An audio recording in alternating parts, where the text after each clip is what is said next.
surprendre pendant ces fêtes? Alors, je te propose 3 idées avec des biscuits. 3 desserts à base de biscuits, parfaits à partager. On commence par cette crème façon flan de grand-mère, qui est incroyable. On commence avec la crème pour laquelle on met 2 gros œufs taille L dans une casserole. Et ici, on va aussi ajouter un bon filet d'essence, d'extrait ou d'arôme de vanille. En plus, on va ajouter du sucre. 200 g et un peu plus, 220 g, soit l'équivalent d'une tasse et 2 cuillères à soupe. Tu mélanges très bien, jusqu'à obtenir une sorte de pâte d'une couleur jaune clair. Tu ajoutes 50 g, on prend un tiers de tasse de maïzena, aussi appelé amidon ou fécule de maïs, et on mélange. Voilà, c'est dit. On va remuer jusqu'à ce que ce soit totalement incorporé. Ne t'inquiète pas, ça se fait assez rapidement. Une fois que tu as cette petite crème, tu ajoutes la magie de la recette d'aujourd'hui. Le yaourt, s'il est de type grec, c'est encore mieux. Et dans tous les cas, il doit être nature et sans sucre, sans édulcorant. Une fois que tu l'ajoutes, il faut remuer à nouveau. Tu verras, ça s'intègre à nouveau très rapidement. Et maintenant que nous avons cette petite crème si fantastique, avec cet aspect incroyable, nous allons aller la cuisiner. Je vais lui donner les derniers tours ici, au lieu de le faire avec le fouet. Avec une spatule de pâtisserie pour m'assurer de bien passer aussi par le fond et les côtés. Et comme je l'ai dit, on passe à la cuisson. Ici, je le mets sur le feu à une température plus ou moins moyenne et je remue jusqu'à ce que ça commence à chauffer et à épaissir. Donc, dès que ça commence à chauffer, ça devient un peu plus dense. Tu vois ici? Bon, continue de remuer jusqu'à ce que ce soit bien crémeux. Crémeux. Regarde comment je l'ai maintenant, c'est déjà suffisant. Tu vois que ça tombe difficilement? C'est ce qu'on veut. S'il te reste trop de grumeaux, tu peux utiliser le fouet rapidement et ils disparaîtront. Et à ce stade, on ajoute le beurre, un tiers de tartine et une tasse. Juste. À la fin, souviens-toi que la crème est prête, puis remue-la encore. Et avec la chaleur, ça va se diluer et s'intégrer parfaitement. En un instant. Regarde comme c'est facile et délicieux ce qu'on fait aujourd'hui. N'oublie pas que tu peux toujours apporter ta touche personnelle à cette crème en ajoutant par exemple le zeste d'une orange ou un petit trait de liqueur. Et si tu veux ajouter encore plus de touches personnelles avec le biscuit qu'on va mettre maintenant, tu peux aussi t'amuser en utilisant par exemple des biscuits à la cannelle. Fais-le à ton goût et tu en profiteras d'autant plus. Cette étape est facultative mais recommandée. Je mets une tasse de lait, soit environ 200 ml avec 2 cuillères à café de cacao en poudre, du cacao pur, sans sucre ni rien d'autre. Garde à l'esprit que les biscuits seront déjà sucrés et la crème aussi, donc ce contraste va vraiment nous être utile. Ici, j'ai le moule que je vais utiliser. Dans mon cas, il fait 20 sur 20 cm. Si tu utilises un moule rond de 22 ou 23 cm, tu auras la même hauteur. Si tu as du papier d'acier, c'est prêt et c'est prêt. C'est déjà prêt, et c'est déjà prêt. Et du plastique, voici notre plastique. Et ici, le praticien, c'est d'ici qu'il vient pour serrer.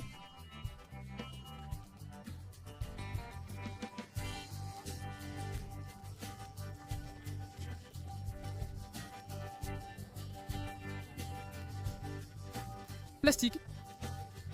Ainsi, ensuite, je peux les couper une par une et ça ressemble à un sandwich à la crème. Une merveille. Une fois que nous avons toute la base recouverte de biscuits, nous allons verser dessus cette crème que nous venons de préparer. Regarde comme c'est crémeux. C'est sûr que ça ne peut être que bon ou super bon. Aide-toi d'une spatule de pâtisserie. Je sais que certains d'entre vous l'appellent aussi la raclette ou la misérable. Misérable. Et utilise-la aussi pour lisser un peu la crème. Il faut que tu obtiennes une couche d'épaisseur à peu près similaire. Et c'est très important que toute cette crème arrive bien dans les coins. Donc je vais m'en occuper. Regarde, simplement en la bougeant, en lui donnant ce petit mouvement de tremblement, la crème s'étale toute seule. Et comme ça, tu peux l'amener dans tous les recoins et ça sera joli, facile et sans trop d'efforts. Ce qui ne nous fait jamais de mal.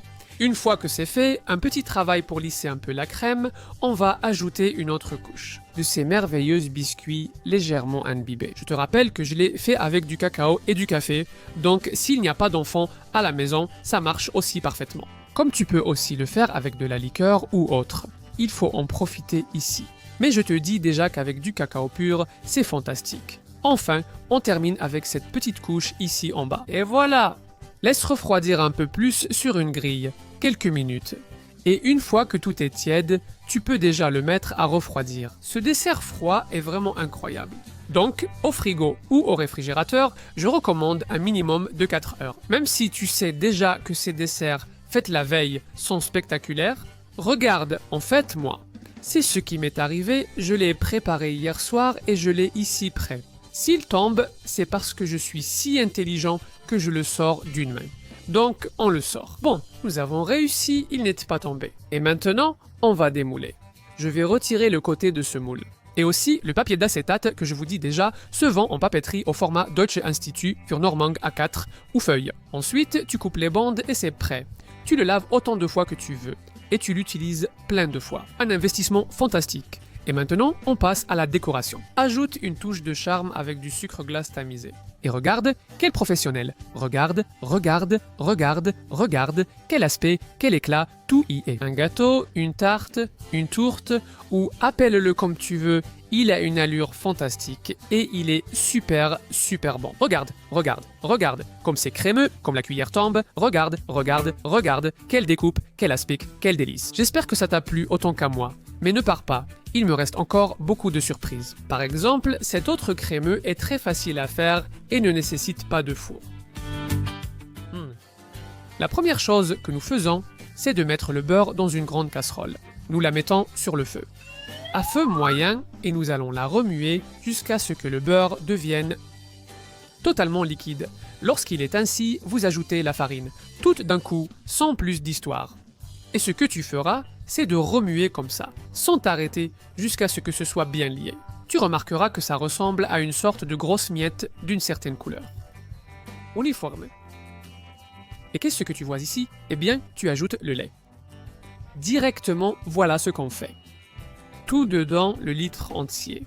Une fois que tu as le litre de lait, tu ajoutes la vanille. Ça peut être de l'essence, de l'extrait ou de l'arôme de vanille. Ils donnent tous un résultat similaire. Et ensuite, il faut bien mélanger. On va continuer à tourner et tourner pour que tout se mélange bien et qu'une sorte de crème commence à se former.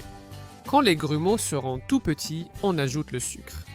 On le met dedans et tout continuera à prendre de la température. Il arrivera un moment où tout sera bien chaud et commencera à former une sorte de crème. Au début, il semble que ça n'avance pas, mais soudainement, ça prend de la température et la texture change très rapidement, donc il faut bien remuer. Et quand tu vois que tu as une texture comme celle que tu vois à l'écran, eh bien c'est prêt. Tu remarqueras que c'est crémeux, super crémeux. Mais s'il y a quelques grumeaux, ne t'inquiète pas, c'est normal. Et on va régler ça quand on retirera du feu. Ce qui va être, eh bien, je pense que c'est pour tout de suite. On retire du feu. Maintenant, ce qu'on va faire, c'est le passer au mixeur. Si tu voyais des grumeaux dans la crème, ce n'est pas grave. On va mixer comme tu le vois. Mixeur. Voilà. Texture lisse obtenue très rapidement. Ce sera une crème assez épaisse. Bon, maintenant on prend un moule, dans mon cas il est assez haut, environ 10 cm, mais de 20 x 20 cm de largeur. On recouvre avec ces biscuits, que j'appelle boudoir, mais qu'on nomme aussi biscuits à la cuillère ou doigt de dame ailleurs. Bon, et si vous n'avez pas ce type de biscuit, ce n'est pas grave.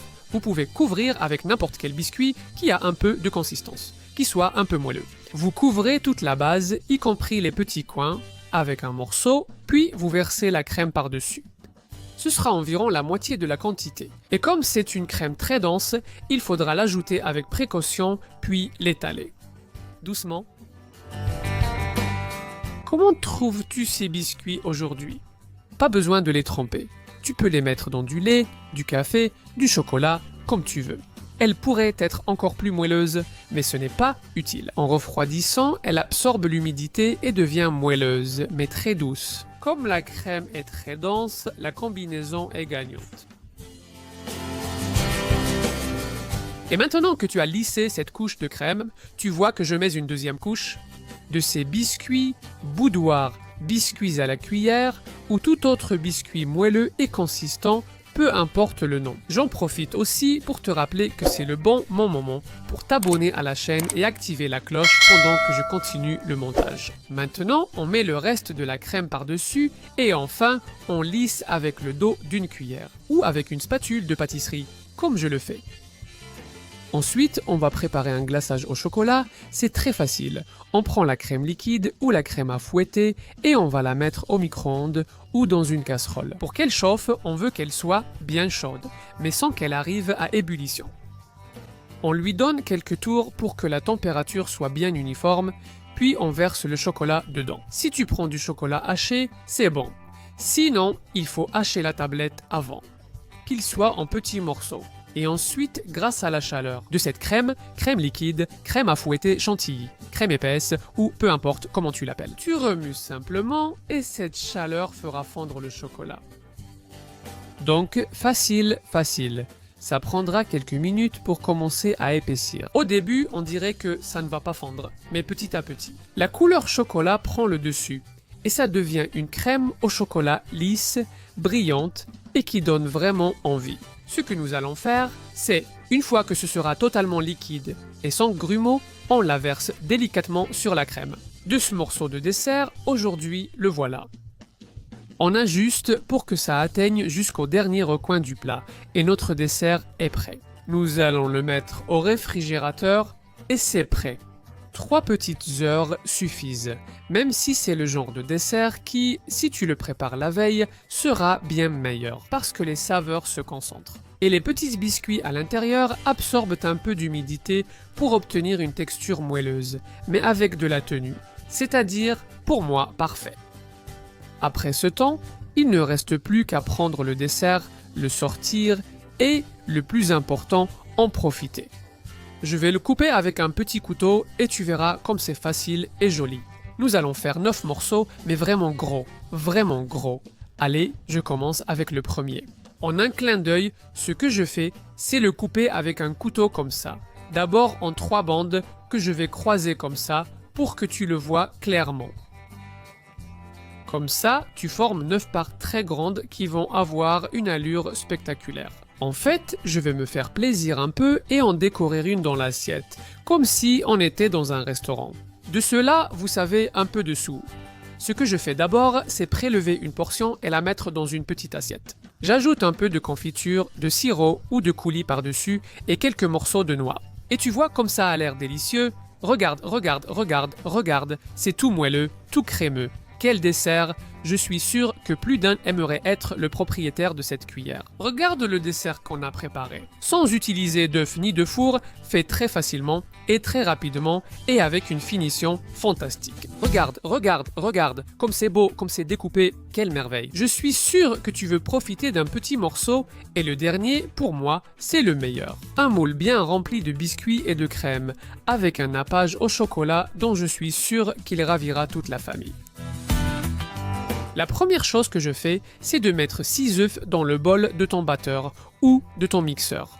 Moi, j'utilise un batteur à bol, comme tu peux le voir ici. Et ce que je fais, c'est d'ajouter un paquet de biscuits, ceux que tu préfères. Pour moi, des biscuits type Maria, avec leur douceur, iront parfaitement. Tu peux utiliser celles que tu veux, environ 200 grammes. Une fois cassés, on les imbibe bien. Avec quoi? Eh bien, avec du lait, 1 litre de lait entier. Pas besoin de mesurer, tu prends la bouteille ou la brique entière et tu verses tout dedans et voilà. Voici les 3 seuls ingrédients dont nous avons besoin aujourd'hui. Ce qu'on va faire, c'est simplement couvrir et allumer la machine. Alors on va y aller à fond. Pendant au moins 1 ou 2 minutes pour que le liquide devienne totalement lisse et homogène. Ce qu'on va faire, c'est ouvrir, vérifier le goût sucré. Si besoin, tu peux ajouter un peu plus de sucre à ce moment-là, mais ça, je te laisse décider selon tes goûts. On goûte avec une cuillère. Cette étape est fondamentale. Après avoir tout bien mélangé, pour obtenir un liquide homogène, tu dois le goûter, selon le type de biscuit que tu as utilisé et selon ton goût pour le sucré. Tu pourrais avoir besoin d'ajouter un peu de sucre, ou pas. Dans mon cas, le biscuit type Maria, c'est déjà assez sucré. Mais tu pourrais ajouter un peu de sucre ou tout autre édulcorant pour l'adapter à ton goût personnel. Tu le mets simplement dedans et tu mélanges. Maintenant, on passe au moule. Dans mon cas, il fait 24 cm de long sur 20 cm de large. Je le badigeonne simplement de caramel liquide. Dans mon cas, mais ça, c'est totalement optionnel. Tu pourrais aussi le badigeonner avec autre chose, comme par exemple un sirop ou de la confiture de lait. Il y a des gens qui adorent ça. Ça, je te laisse choisir selon tes goûts. Même si on peut très bien le faire sans rien du tout. Si tu l'as badigeonné, place un ustensile au fond pour que lorsque le filet tombe, il ne le déplace pas et que tu obtiennes le même effet. Et ça, toujours à travers une passoire, parce qu'avec le mixeur, il se forme beaucoup de petites bulles. Et on va retirer la passoire.